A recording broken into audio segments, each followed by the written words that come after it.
So again, Ryan Wagasback, Vice President with NATA. Delighted today to have a great panel to discuss this very interesting topic. Michael Mirato from NetJets and David Norton.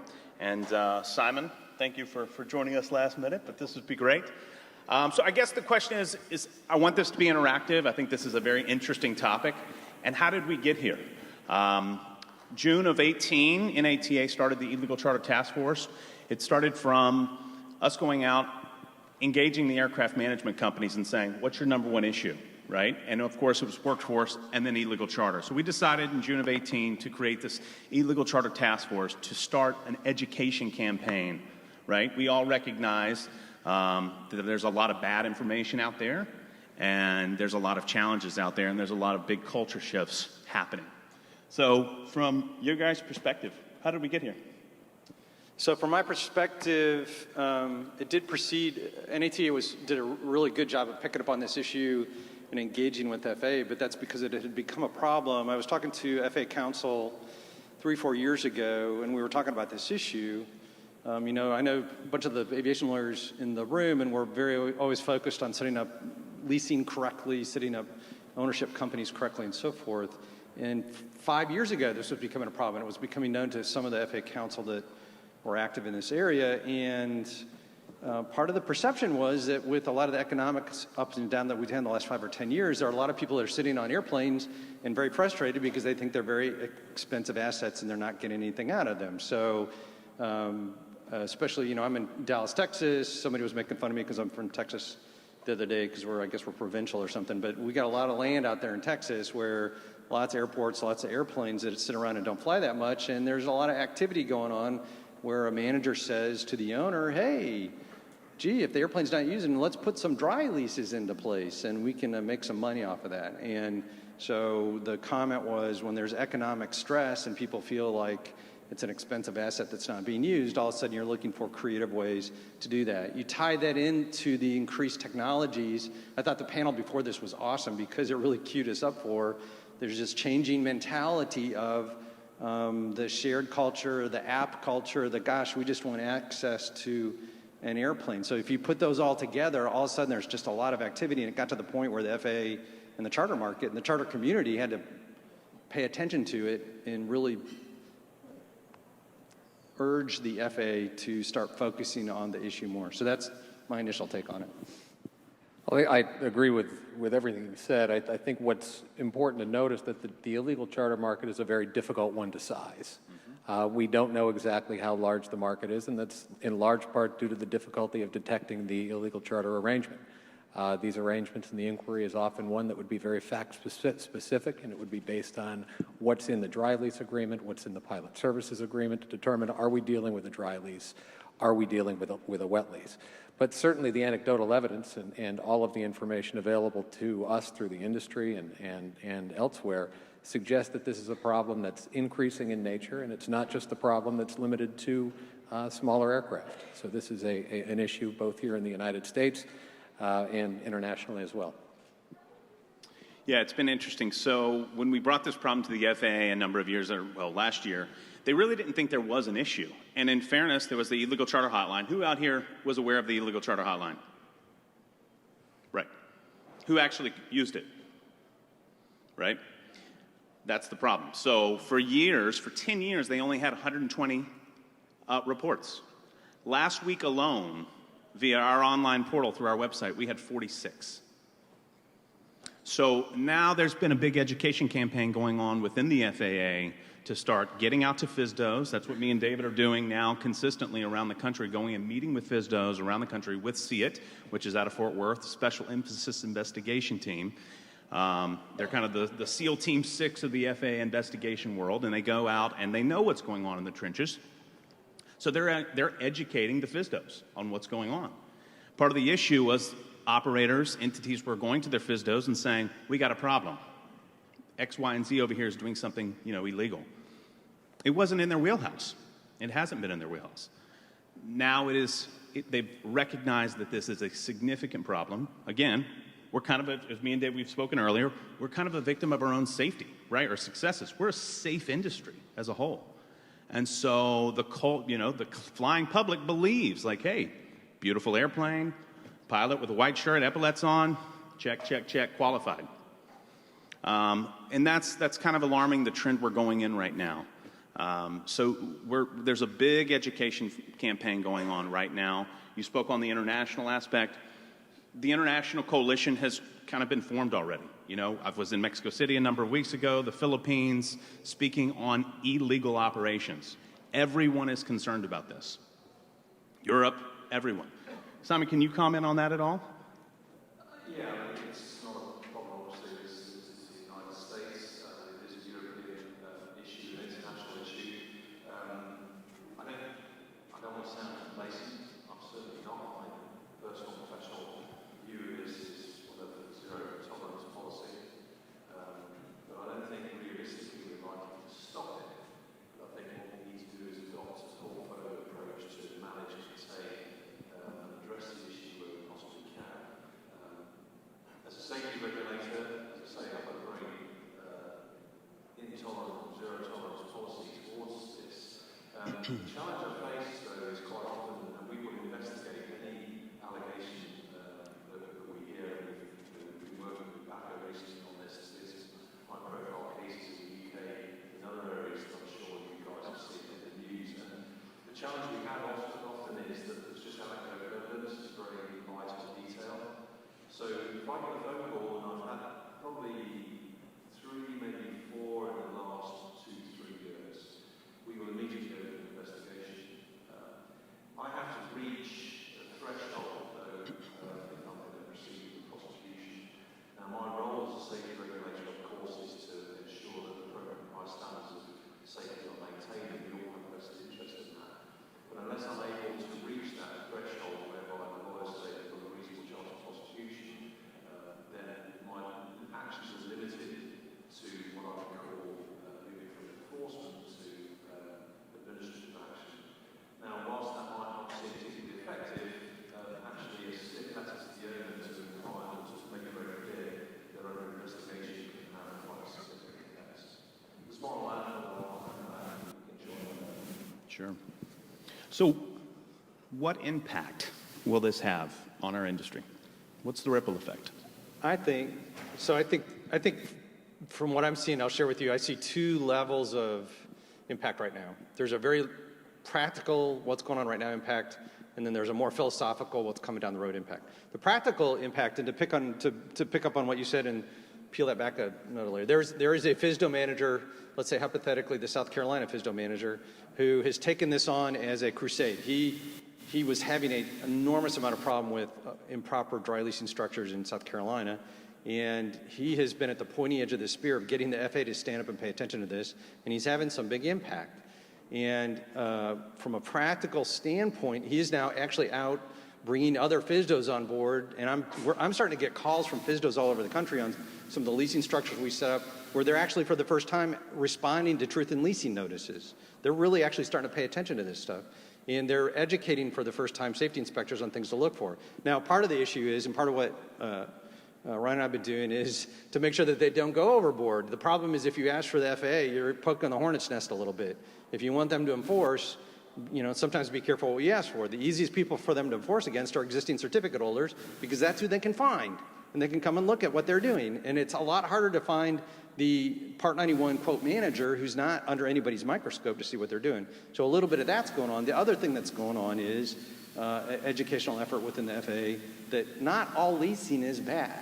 If you set up a lease appropriately and it's done for the right purpose, that's totally copacetic. And there's a little bit of overkill going on as far as perhaps coming down incorrectly on leasing. So that being said, in talking to some FSDO folks, multiple FSDO folks, FAA counsel, they're starting to stack up a lot of subpoenas. There's apparently a lot of investigation going on, and they say, I don't know when this will hit, but that we're going to see a lot more activity. And if you've been watching this, there's already been a lot of activity and a lot of proposed penalties in the last couple of years. So that's the practical level. There is more discussion, more change. I could not believe a couple months ago we were at one of these meetings, and the FAA Council was actually briefing safety inspectors on flight department companies and illegal structures and leasing in ways that I've never heard them talk about before. So they're really paying attention to that. That's the practical level. The higher level, CJI, they put on this great Revolution Aero. I love that conference. It's 2 years now.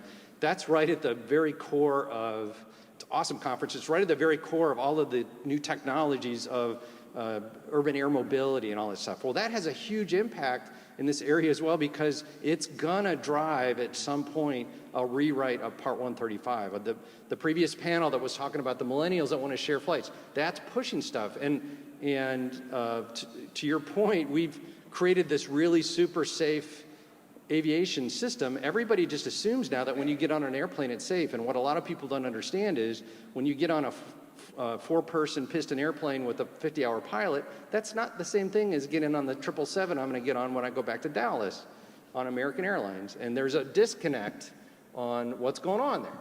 And so that's the higher level policy side that needs to come, is how are we going to use the new technologies that's going to impact 135 to update the rules? Yes. I think you make a very valid point there. I feel it's quite acute, and I mentioned yesterday that in the Miami we're writing on aviation legislation, and I think the message transferred across. There's very much an onus on me as a regulator to try and make sure that the laws and the regulations that pertain to this space are as clear and precise and understandable to those that need to operate to those rules as they possibly can be, because so much of the legalese that I've seen in the UK and Europe is to offend people, but there's what I would call as a pilot, called lawyer speak, and sometimes understanding exactly what that means is quite challenging for a layman like me, and unintentionally sometimes we find that people fall foul of the regulations, and it's inadvertent. So there's an onus on me to make sure that the rule set is as clear as possible. And as we talk about technology and as we talk about innovation, I think there is quite a bit of room, as we've seen here over the last couple of days, for innovation within the scope of the current 135 regulations. We've seen operators, well, NetJets itself is an innovative operator with the product that it offers, and we've seen continued enhancements in service levels, safety programs. We've seen enhancements in product offerings from operators across the industry, and I think we'll continue to see that. And the fact that illegal charter is something that we're standing here and saying is something that should be stopped is not inconsistent with the idea that we can be innovative and we should be innovative to expand the market. And I think that's a really important distinction. Innovation is great, but we'd like to do so safely. I think the only way that you'll succeed in properly managing or containing this issue is with a portfolio approach. I've spent a lot of my time working with the European Business Aviation Association, and part of that work was about education of the passenger. Because actually some passengers just simply don't know, they don't understand the implications of this, and then when you explain to them, well, if something goes wrong, your insurance is going to be invalid and the rest of it, you then watch the colour drain out of their faces, and they really start to get home. The trouble with prosecution, or the challenge that I face as a regulator in prosecutions, is that quite often I rely on those same self-passengers who just struck a great deal to get a really cheap flight, and they don't really want another bill broker that's done that for them because they feel like they're getting a great deal. So how does industry address this? What's the best method? I think it's education. It's meetings like this. It's panels like this. It's talking to your clients. Your comment about the color draining for the I've been part of the education is sitting down with your clients or your customers and making sure that they understand that risk allocation. I had a guy in my office once who said, "Oh, this is all fine. I've just been using this airplane. I've been leasing this airplane." Well, show me your lease. And, well, it's a dry lease. He just knew that the guy had handed him the lease and he was told to sign it. I pointed out to him that where he was taking on all the civil liability and regulatory liability for the conduct of the flight, and he literally got pale in my office. So a big part of the effort is the educational effort. This whole thing with illegal charter and illegal operations, I think it basically boils down to the question of risk allocation. Does the reasonable passenger understand who's responsible for the conduct of the flight? The example I quite often use with my clients, look, if I got here to come to this conference, I need to get to the hotel. I can either get in a taxi cab or I can get in a Hertz rent-a-car. This is not a perfect analogy, but it works. If I get in the taxi cab runs over a policeman's foot and hits another car, I'm going to get out of the taxi cab and go to another taxi cab. If I go across the street to Hertz rent-a-car and I get in the rental car and I do the same thing, I'm not going anywhere until that is resolved with Hertz and the policeman, right? That's dry lease, wet lease, or actually the other way around, wet lease, dry lease. And once the people start to understand that, all these rules came from, what it boils down to is risk allocation. Who's responsible for the flight? If you're responsible for the flight, you're not taking money from other people, you're flying yourself around, you're on the hook for it, then the general concept is there's enough angst hanging over your head, there's insufficient threat to the general public to make you go do all the charter stuff. But if you're a millennial and you just want to go someplace, and you want to pay for it, and you don't want to know the details, and you want somebody else to be responsible for it, that's a charter. I'm sorry, that's a charter. You got to comply with the charter rules. So a big part of that is making sure that people understand that so that they put themselves in the right bucket. Totally agree. Totally agree. And really education on a couple of sides. One of the things that we've often talked about is making sure that the entrants in the market are getting into the right product for them. So you've talked about some of the reasons that there may be increasing amounts of charter. If people were in the appropriate product in the first place, perhaps we wouldn't see some of the illegal charter activity on the back end. So knowledge as people are coming into the market, consumer education, combined with the enforcement that we've seen, a couple of high-profile cases that were mentioned, are all appropriate.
I love it.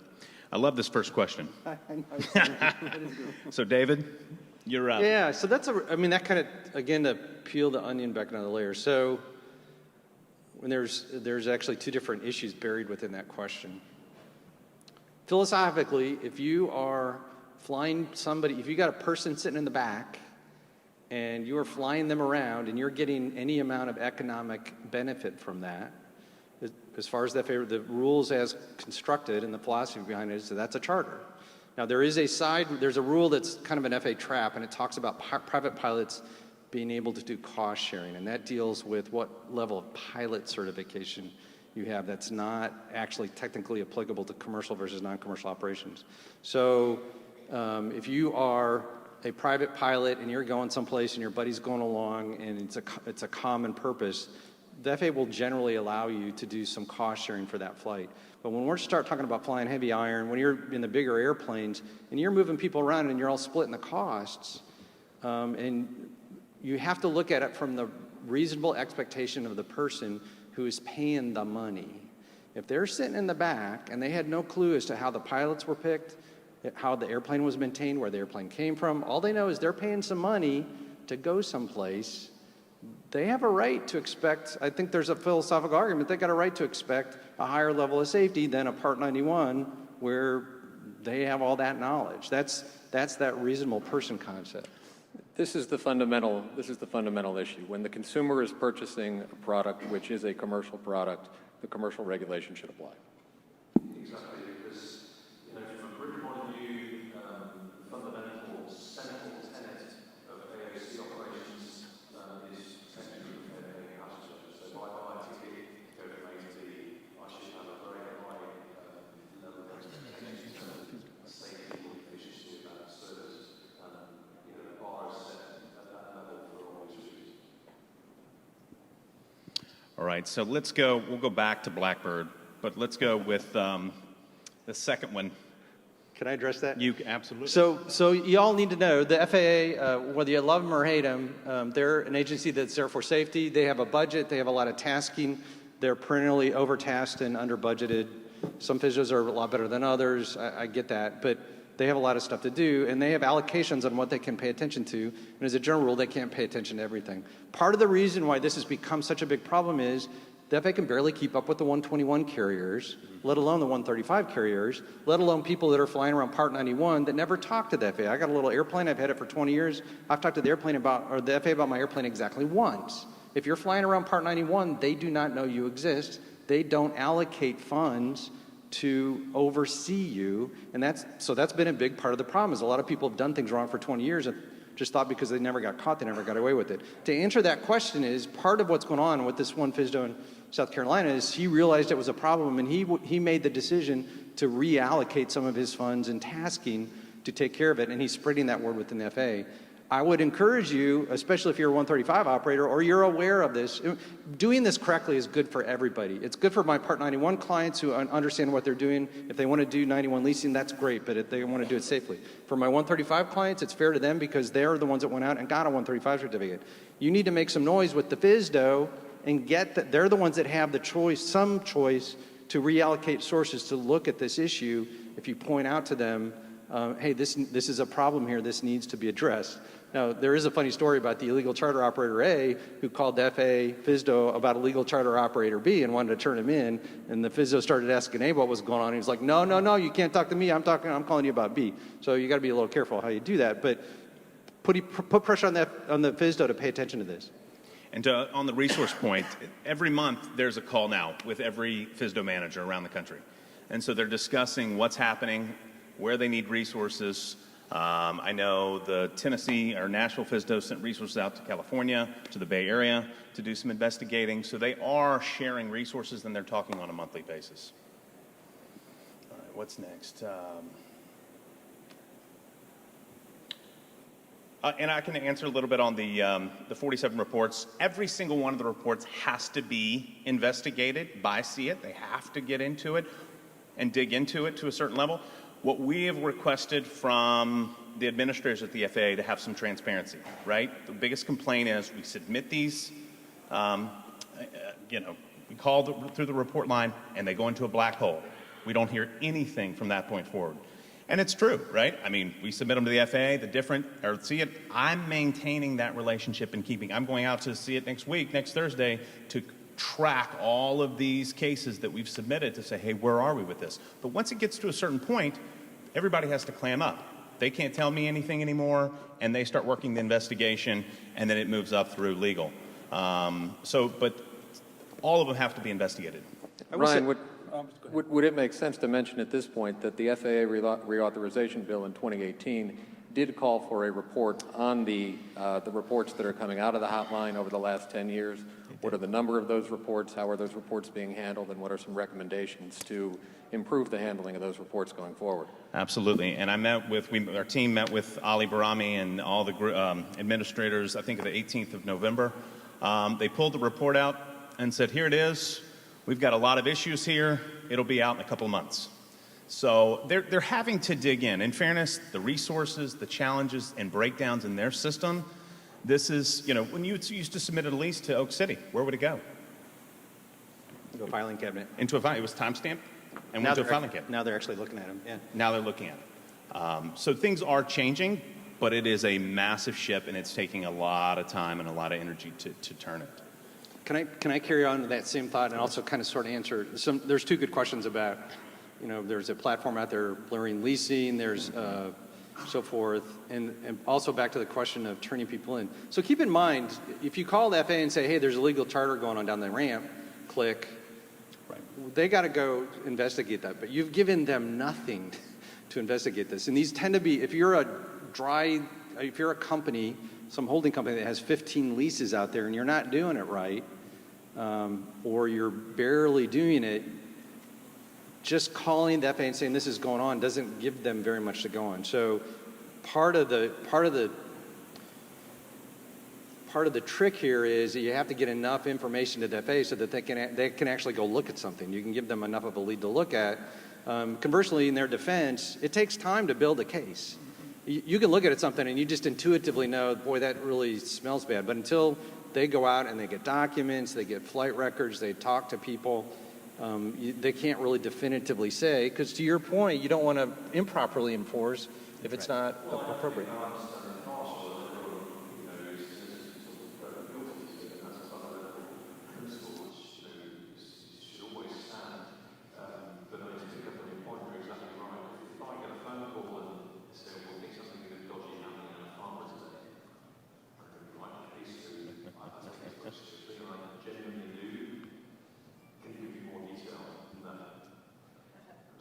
So now you've just given me something to worry about, because I do worry about it personally, but, I need facts to be able to then properly act, and then from those facts or that information that you give me, I will ask you further questions. So don't be surprised if I say, give you the details, and I'll come back to you and we'll have more discussion about the further details and get into it.